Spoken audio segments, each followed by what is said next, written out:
Hello everyone, আসসালামু আলাইকুম। আমি সামিয়া ওসমান, বর্তমানে অধ্যয়নরত আছি ঢাকা বিশ্ববিদ্যালয়ের অ্যাকাউন্টিং ডিপার্টমেন্টে এবং আমার কলেজ ছিল হলিক্রস কলেজ। তোমরা যেহেতু ঠিক করেছো যে হলিক্রস কলেজে ভর্তি পরীক্ষা দিবে, তো এখন জেনে নাও যে কোন কোন বিষয়ের ওপর তোমার ভর্তি পরীক্ষা হয়ে থাকবে। তোমরা যারা সায়েন্স, আর্টস, কমার্স রয়েছো প্রত্যেকের জন্য ইউনিট আলাদা এবং প্রত্যেক ইউনিটের জন্য কিন্তু বিষয়ও আলাদা। তো সায়েন্স ইউনিটের জন্য যে বিষয় থেকে তোমার প্রশ্ন হয়ে থাকবে সেটা হচ্ছে যে বাংলা, ইংরেজি, পদার্থ বিজ্ঞান, রসায়ন, উচ্চতর গণিত ও জীববিজ্ঞান। তোমাদের যে বোর্ড বইগুলো রয়েছে সায়েন্সের, তো তোমাদের কিন্তু সেখান থেকেই প্রশ্ন হয়ে থাকবে। এবং তোমরা যারা সায়েন্সের স্টুডেন্ট রয়েছে তোমরা অবশ্যই চেষ্টা করবে এই বইগুলো খুব ভালো করে পড়ার, বোর্ড বইগুলো খুব ভালো করে পড়ার, বেসিকটা খুব ক্লিয়ার রাখার। কারণ তোমার কিন্তু বই থেকেই কোশ্চেন করবে, বইয়ের বাইরে কিন্তু কোশ্চেন করবে না। আর তোমরা যারা মানবিককে ইউনিটে পরীক্ষা দিবে তাদের জন্য যে বিষয় থেকে প্রশ্ন হয়ে থাকবে সেগুলো হচ্ছে যে বাংলা, ইংরেজি, সাধারণ গণিত, ভূগোল, পৌরনীতি, অর্থনীতি, ইতিহাস আর সাধারণ জ্ঞান। মানবিক ইউনিটে তোমরা যারা পরীক্ষা দিবে, মানে মানবিকের স্টুডেন্টরাও হচ্ছে যে এখানে পরীক্ষা দিতে পারবে, সায়েন্সের এবং কমার্সের স্টুডেন্টরাও কিন্তু এখানে পরীক্ষা দিতে পারবে। মানে হচ্ছে যে এই ইউনিটটা হচ্ছে যে আর্টসের স্টুডেন্টদের জন্য, এবং তোমরা যারা সায়েন্স এবং কমার্সের স্টুডেন্ট রয়েছে এবং যারা চাও গ্রুপ চেঞ্জ করতে, তারাও কিন্তু গ্রুপ চেঞ্জ করতে হলে তোমাকে এই ইউনিটে পরীক্ষা দিতে হবে এবং তোমার পরীক্ষা কিন্তু এই বিষয়গুলোর ওপর হবে, অর্থাৎ বাংলা, ইংরেজি, সাধারণ জ্ঞান মানে সাধারণ গণিত, ভূগোল, পরিণতি, অর্থনীতি, ইতিহাস আর সাধারণ জ্ঞান। তোমার কিন্তু এখান থেকেই প্রশ্ন হয়ে থাকবে, সে তুমি যদি সায়েন্সের স্টুডেন্টও হয়ে থাকো বা কমার্সের স্টুডেন্ট হয়ে থাকো। তো তোমরা যারা সায়েন্স বা কমার্সের স্টুডেন্ট রয়েছো, যদি চিন্তা করো যে তুমি তোমার গ্রুপ চেঞ্জ করবে, তাহলে কিন্তু তোমার এই বিষয়গুলো পড়তে হবে। যদিও তুমি এই বিষয়গুলো পড়োনি, তাও তোমাকে কিন্তু এই বিষয় সম্পর্কে নলেজ রাখতে হবে।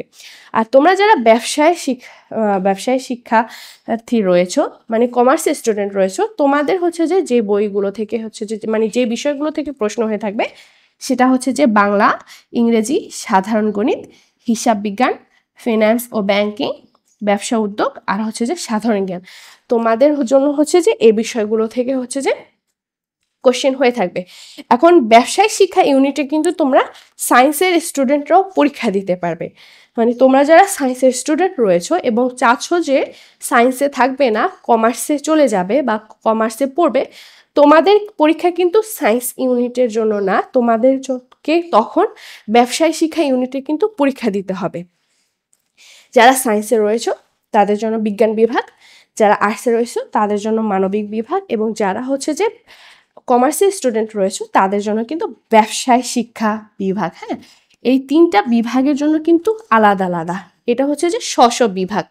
এরপর তোমরা যদি চাও, মানে বিশেষ করে সায়েন্সের এবং কমার্সের স্টুডেন্টরা যদি চাও যে তুমি আর্টসে চলে যাবে, তখন কিন্তু তোমাকে মানবিক বিভাগের পরীক্ষা দিতে হবে এবং পরীক্ষা কিন্তু তখন এই বিষয়গুলোর ওপর হবে। আর যারা হচ্ছে যে সায়েন্সের স্টুডেন্ট রয়েছে, চাও যে তুমি কমার্সে চলে যাবে, তোমার পরীক্ষা কিন্তু তখন এই বিষয়গুলোর ওপর হবে। হ্যাঁ, তখন কিন্তু তোমাকে এই বিষয়গুলো জেনে এই বিষয়গুলোর ওপর পরীক্ষা দিতে হবে। তো এই জিনিসটা একটু ক্লিয়ার রাখো। যদি গ্রুপ চেঞ্জ করতে চাও তাহলে তোমাকে এই বিষয়ের ওপর পরীক্ষা দিতে হবে এই ইউনিটে। আর যদি গ্রুপ চেঞ্জ না করতে চাও তখন কিন্তু তোমার ডিপার্টমেন্টের বিভাগে হচ্ছে যে পরীক্ষা দিতে হবে। তুমি যে বইগুলো হচ্ছে যে এসএসসিতে পড়েছো সেই বইগুলো থেকেই কিন্তু তোমার পরীক্ষা হয়ে থাকবে। তো আশা করি তোমরা বিষয়টা বুঝতে পেরেছো। যদি বুঝতে না পারো ভিডিওটা আবার দেখো, আর কোনো কনফিউশন থাকলে আমাকে জিজ্ঞেস করবে, অবশ্যই কমেন্ট বক্সে কোশ্চেন করবে, ইনশাআল্লাহ আমি তোমাদের প্রত্যেকের কমেন্টের অ্যান্সার দিব। তো আজকে এই পর্যন্তই। আল্লাহ হাফিজ, আসসালামু আলাইকুম।